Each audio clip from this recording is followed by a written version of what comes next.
Greetings and salutations, everybody. Welcome to AMC Movie Talk for movie fans. This is your show for Monday, April the 8th, 2013. My name is John Campy. I'm the editor-in-chief over at AMC Movie News.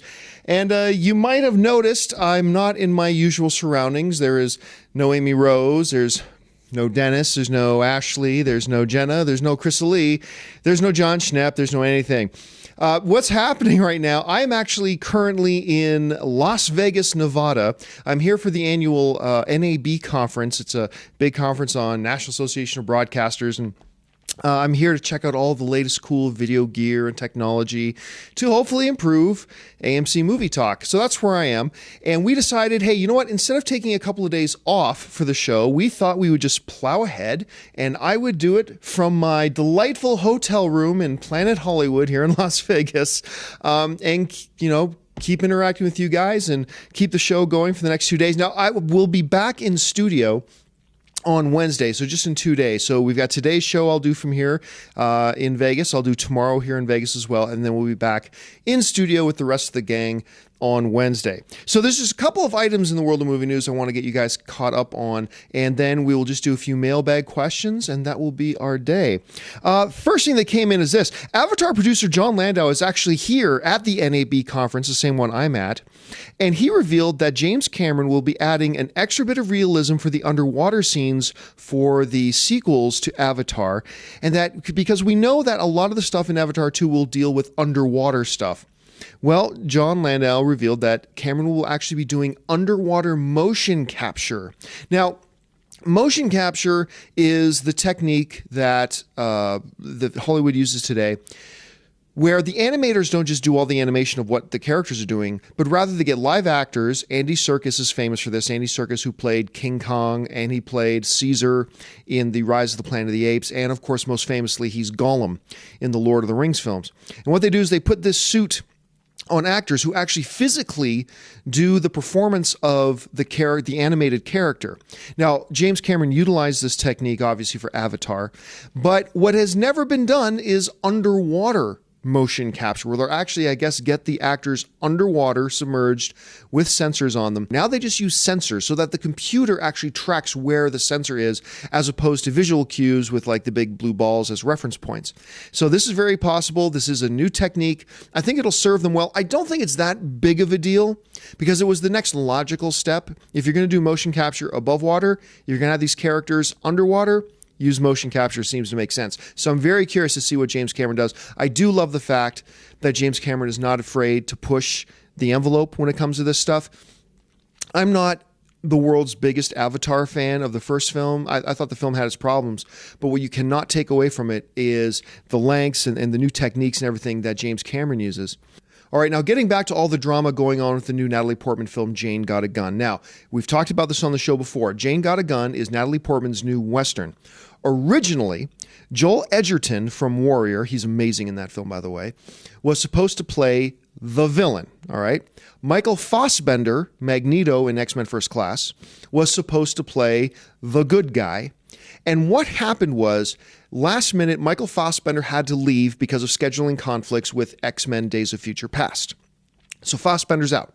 So what they did was they moved Joel Edgerton from the role of the villain to the role of the good guy that Fassbender was going to play. Then they went out and they got Jude Law to come in and take over Joel Edgerton's old role as the bad guy. So now you've got Natalie Portman, Joel Edgerton as the good guy, and Jude Law as the bad guy. Well, then first day of shooting is supposed to start, and the director just doesn't show up. She decides just to not show up to work and effectively submits her notice that way that she was dropping out of the picture on the first day shooting is supposed to happen. Well, then Jude Law goes, well, hey, I signed on to this movie to work with that director, so I'm gone too. So now Jude Law was gone.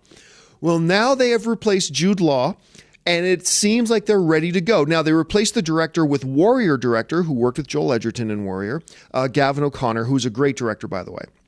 And now they've replaced the Jude Law character, which was originally the Joel Edgerton character, who is now the good guy. Hopefully you guys are following me here.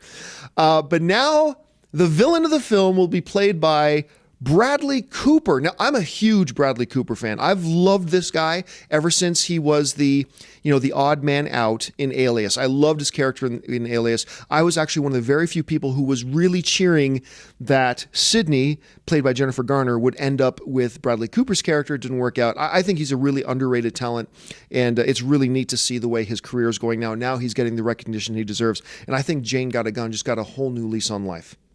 All right, folks, well, it's time for Mailbag. Listen, if you've got a comment, a question, or a topic you would like us to address on AMC Movie Talk, you can email us anytime at amcmovietalk@gmail.com. You can email your questions to us, and every day we pick out a few and address them. Now, listen, if you'd like to send us a video question, just go on YouTube or something, record yourself asking a question, try to keep it to about 30 seconds and email it to us and just send us the link to it. And we may not get around to your video question right away, but we'll do our best to get around to it. Now, I'm not going to do any video questions today or tomorrow because, like I said, I'm here by myself. And if you guys take the time to send in a video question, I want to make sure I have somebody with me to discuss it with me. But so we're not going to do any video questions today or tomorrow, but by all means, send in your video questions and we'll get around to them when we're back in studio. All right.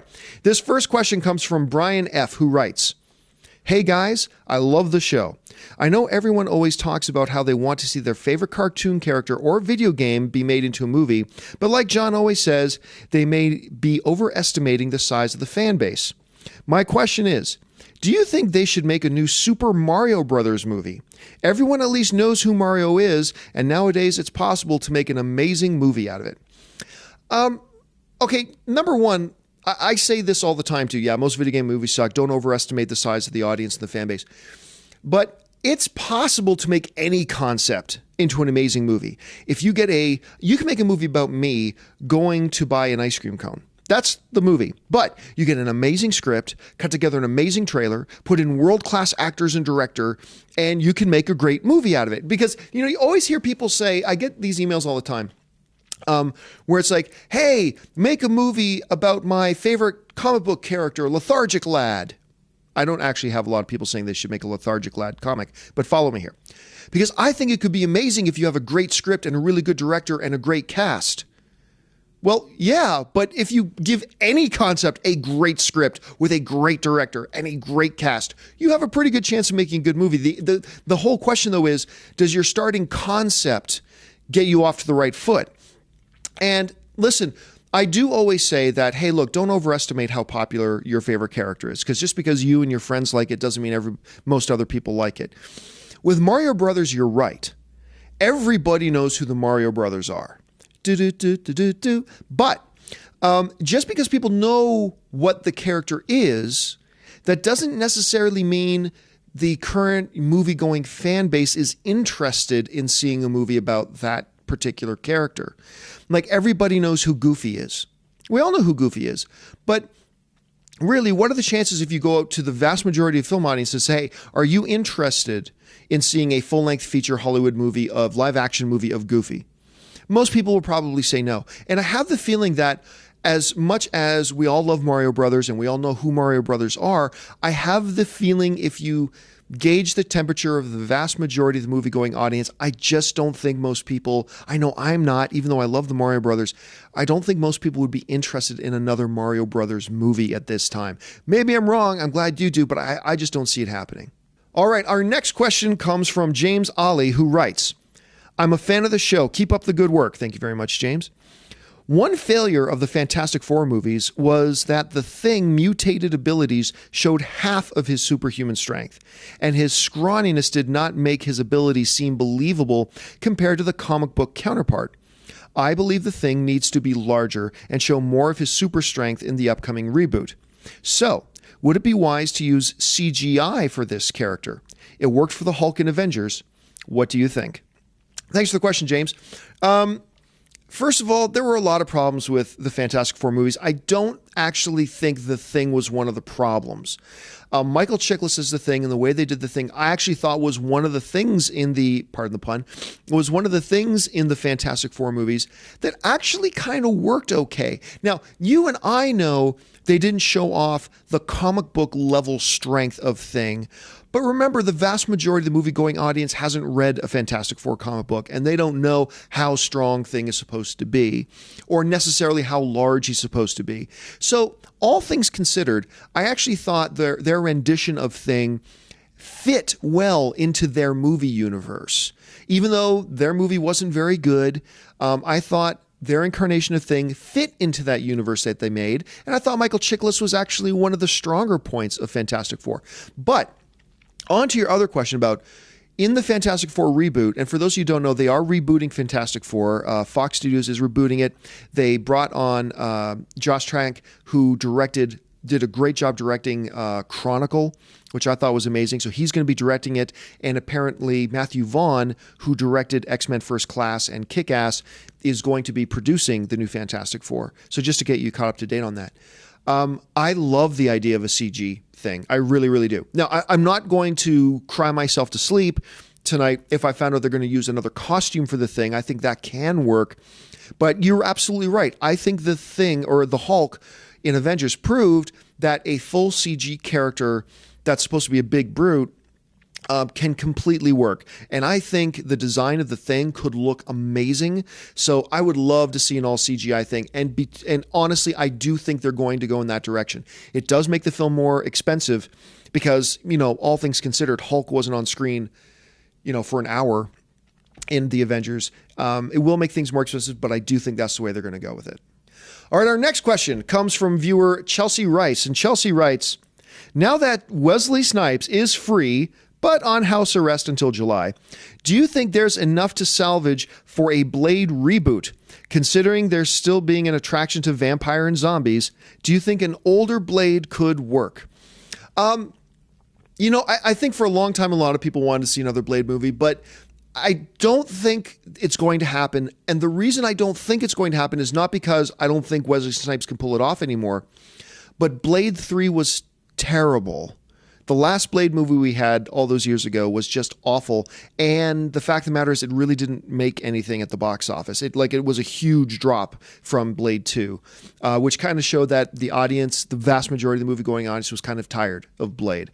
Now, you could make an argument that, well, maybe they were tired of him, but it's been a whole bunch of years now, and Snipes is out of jail, and maybe he'll have some publicity. But I think we saw that the Blade thing had run its course, which was unfortunate. I loved Blade 1. I loved Blade 2. I really liked Blade 1. I loved Blade 2, but Blade 3 was an atrocious, horrible, blasphemous piece of garbage, in the Blade world when compared to the first two. And like I said, it took a huge hit at the box office. Its numbers dropped really, really low. So I don't think it's going to happen simply based on that. Our next question in the mailbag comes from David DeVasto, and David writes this. This is a great one. I like your aesthetic view on acting, that no role is irreplaceable. I know there is footage of some different actors that tried out for roles in the original Star Wars film. One of those actors was Kurt Russell as Han Solo. I personally love Harrison Ford, but he seems to be a bit flaky at times. I know there is talk of removing Han Solo from the screenplay for the new Star Wars movie if Ford doesn't sign on. But what about a Kurt Russell? Could you envision anyone at all, replacing Harrison Ford? Thank you for the email, David. And you know what? This is one of the things I love about Mailbag, because I can say something like, this guy would be good at this, or this guy's a terrible director, or this guy's a great director, or you can replace anybody in any role. Like, I believe you can replace Robert Downey Jr. in Iron Man and have Iron Man be just fine. Not that you'd have other people be better than Robert Downey Jr., but I believe it could survive because I believe everybody is replaceable. But I love Mailbag because you guys will come up with these great examples that will really stretch and challenge my thoughts and my philosophies on certain things, like anybody can be replaced. Oh yeah, John? Well, how about replacing Harrison Ford in the new Star Wars movie when all the other original actors are still there? Man, that is an awesome, awesome question, because this stretches my beliefs to their maximum capacity. Because, well, first of all, let's set the stage here. This new Star Wars movie with Harrison Ford as Han Solo and Carrie Fisher and Mark Hamill all coming back. this is a unique situation because we are talking about one of the all-time, well, the greatest trilogy ever in the history of film. The greatest trilogy ever is the original Star Wars trilogy. The most beloved, the most influential, the trilogy that most changed Hollywood completely. That's what we're talking about. We're also talking about films that are 20, 30 years old. So we have lived for generations with these movies. And now we're talking about coming back to them with all the other original returning cast after that big 30-year hiatus. So this is a very unique situation when compared to, say, can you replace Daniel Craig as James Bond? Can you replace Robert Downey Jr. as Iron Man? Can you replace, Peter Jackson as the director of The Hobbit? All these. This is a very unique set of situations. So I'm going to say this. If there was ever a situation where I would say you cannot replace this guy, it would be an original Star Wars cast member in a reunited Star Wars movie. I believe you can get somebody else to play Han Solo in a Han Solo spin-off movie. I believe that pretty easily. I believe you can get somebody else to play Luke Skywalker in a Luke Skywalker prequel or other spin-off movie. But if you're going to have another Star Wars movie where it's all the other returning cast after 30 years of the most beloved film franchise in the history of film, man, you're really stretching my philosophy on this. I'm going to say yes, you can replace him, and I think you could replace him with somebody like Kurt Russell. That being said, I don't want him replaced. I don't think anybody wants him replaced, and it wouldn't be as good. But would a new Star Wars movie survive with a Kurt Russell if a Harrison Ford chose not to return? Not that the studio should say, we don't want Harrison Ford, let's get Kurt Russell. But if for whatever reason Harrison Ford said, I can't do it or I don't want to do it, then I believe you can do it and Star Wars would survive. The new Star Wars movies would be just fine and survive, but it would be a step backwards. It would absolutely be a step backwards. But man, that's a great email and a great question that is really stretching my thoughts. I can't wait to hear what you guys have to say about it. In our final mailbag question of the day, this question comes from Jason Furman, who writes this. Hi guys, keep up the good work. I have been watching since the very beginning. My question is that there have been reports that The Little Mermaid 3D re-release has been canceled. If Jurassic Park 3D does very well, do you think there would be a chance of Mermaid coming back in theaters? Great question. Here's the challenge with re-releasing Little Mermaid in 3D. I absolutely guarantee you, as you know, they planned on re-releasing Little Mermaid, and they still might. I don't think it's an absolute thing that they're not doing it, as a matter of fact. So I think they still could. But here's what happened. Lion King got re-released in 3D, and it made, I think, around $95 million. The re-release in 3D of Lion King last year, or a year and a half ago, whatever it was, made close to $95 million. So no brainer, right? Disney's going to re-release all of their classic animated films and some Pixar animated films in 3D and make this free money. Well, then they released Finding Nemo in 3D not too long ago. And Finding Nemo is a beloved animated film. People absolutely adore it and love it. And it made less than half in its re-release that Lion King did. It just barely got over $40 million compared to Lion King, which got close to $95 million. So you can't blame Disney for stepping back and looking at that trend of 95 million down to 40 million and thinking, well, what on earth would happen if we put the money into, turning Little Mermaid in 3D and putting out a $20 million marketing campaign and blah, blah, blah. What would really happen? Would we see it making $20 million or $30 million? And I think that's what they're most afraid of. And they have a reason to be afraid, because if you're re-releasing a beloved film like Finding Nemo and it drops by 60% from what Lion King did, I think that's a pretty good reason why they're going to take pause and hesitate. I got a feeling they'll still re-release Little Mermaid. Especially if, as you say, Jurassic Park does really, really well. Although those are two different things. Jurassic Park is a live action thing. Little Mermaid is an animated film. But still, I got a feeling we will still see Little Mermaid eventually, maybe within the next 5 years, but maybe not. But if they don't, we can kind of understand why not. Well, listen, folks, that will do it for me from Las Vegas, Nevada. Thanks so much for joining me today for AMC Movie Talk. Once again, sorry for the bare bones crew of just me. We will be back in studio on Wednesday with the whole crew. I'll be back here doing the show again tomorrow here from Las Vegas, taking your questions and bringing you up to date on everything going on in the world of movie news. Don't forget to follow us on Twitter at twitter.com/AMC Theaters. Like us on Facebook at facebook.com/AMC Theaters. And listen, go out and see a movie tonight. Go see these movies that we all love so much. Head on over to www.amctheaters.com to get all your theater and showtime and, of course, movie ticket information. If you want an audio-only version of this episode, just check the description for this video and you'll find links to our iTunes and our Stitcher Radio so you can listen to this show on the way to work or any of our other episodes on your way to work. Thank you again for joining me. My name's John Campia for AMC Movie Talk. Until tomorrow, bye-bye.